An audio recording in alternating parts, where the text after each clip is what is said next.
मित्रों, गरुड़ पुराण के बारे में आप सभी तो जानते ही होंगे। यह पुराण भगवान विष्णु की भक्ति और उनके ज्ञान पर आधारित है। गरुड़ पुराण हिंदी धर्म के प्रसिद्ध धार्मिक ग्रंथों में से एक है। यह पुराण 18 पुराणों में से एक माना जाता है। गरुड़ पुराण में मनुष्य के जीवन को लेकर कई बातें बताई गई हैं। गरुड़ पुराण में स्वर्ग, नर्क, पाप, पुण्य के अलावा भी बहुत कुछ है।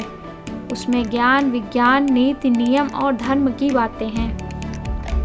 गरुड़ पुराण में एक ओर जहां मौत का रहस्य है, तो दूसरी ओर जीवन का रहस्य भी छिपा हुआ है। गरुड़ पुराण से हमें कई तरह की शिक्षाएं मिलती हैं। गरुड़ पुराण में मृत्यु के पहले और बाद की स्थिति के बारे में बताया गया है, परंतु अक्सर इस पुराण के बारे में सुनने को मिलता है कि किसी भी जीवित मनुष्य को इसे नहीं पढ़ना चाहिए। इतना ही नहीं, अधिकतर लोगों के मन में यह भय बैठा दिया गया है कि अगर कोई जीवित मनुष्य इस पुराण को पढ़ता या अपने पास रखता है तो उसके जीवन में हर समय अशुभ घटनाएं घटती रहती हैं। लेकिन दर्शकों, मेरी माने तो ऐसा बिल्कुल नहीं है, क्योंकि आज हम गरुड़ पुराण के बारे में आपको एक ऐसा रहस्य बताने वाले हैं जिसे जानने के बाद आप इस भय से मुक्त हो जाएंगे कि जीवित मनुष्य को यह पुराण पढ़ना चाहिए कि नहीं। दोस्तों, गरुड़ पुराण में भगवान विष्णु और उनके वाहन गरुड़ के बीच हुई बातों का वर्णन किया गया है। मित्रों, अक्सर ये देखने को मिलता है कि जब किसी परिवार में किसी की मृत्यु हो जाती है तो गरुड़ का पाठ कराया जाता है, और यही सब देखकर लोगों के मन में भय घर कर जाता है कि जीवित मनुष्य गरुड़ पुराण का ना तो पाठ ही कर सकता है और ना ही इसे अपने पास रख सकता है। परंतु मित्रों, सच यह नहीं है, क्योंकि गरुड़ पुराण के शुरुआत में ही इसके पाठ करने से संबंधित महात्म्य के बारे में बताया गया है, जिसके अनुसार यदि कोई जीवित मनुष्य अपने जीवन में इस पवित्र पुराण का पाठ करता है तो विद्या, यश, सौंदर्य, लक्ष्मी, विजय और आरोग्य आदि के विषय में ज्ञान की प्राप्ति होती है। जो मनुष्य इसका नियमित पाठ करता है या सुनता है वह सब कुछ जान जाता है और अंत में उसे स्वर्ग की प्राप्ति होती है। जो मनुष्य एकाग्रचित होकर इस महापुराण का पाठ करता है, सुनता है अथवा सुनाता है, या जो उसको लिखता या लिखाता है या पुस्तक के रूप में ही इसे अपने पास रखता है, वह यदि धर्मार्थी है तो उसे धर्म की प्राप्ति होती है, और यदि वह अर्थ का अभिलाषी है तो अर्थ प्राप्त करता है। जिस मनुष्य के हाथ में यह महापुराण विद्यमान है उसके हाथ में ही नीतियों का भंडार है। जो प्राणी इस पुराण का पाठ करता है या इसको सुनता है वह भोग और मोक्ष दोनों को प्राप्त कर लेता है।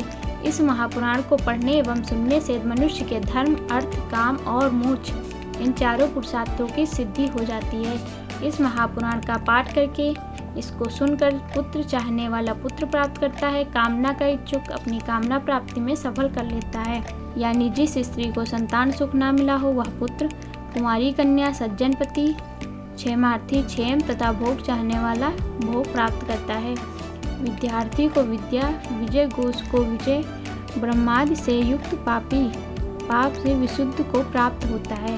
इतना ही नहीं, मंगल की कामना करने वाला व्यक्ति मंगल, गुणों का इच्छुक व्यक्ति गुण, काव्य करने वाला अभिलाषी मनुष्य कवित्व शक्ति और जीवन का सार तत्व चाहने वाला व्यक्ति सार तत्व प्राप्त करता है। यह गरुड़ पुराण बड़ा ही पवित्र और पुण्यदायक है। यह सभी पापों का विनाशक एवं सुनने वाले की समस्त कामनाओं का पूरक है। इसका सदैव श्रवण करना चाहिए। जो मनुष्य इस महापुराण को सुनता या इसका पाठ करता है वह निष्पाप होकर यमराज की भयंकर यातना को तोड़कर स्वर्ग को प्राप्त होता है। तो मित्रों, अब आप ही बताइए कि ऐसा कैसे संभव है कि अगर कोई जीवित मनुष्य अपने जीवन काल में इस पवित्र पुराण का पाठ करता है तो उसे कोई अशुभ चीज हो। दोस्तों, अगर मेरी माने तो यह महज एक भ्रम है और कुछ भी नहीं।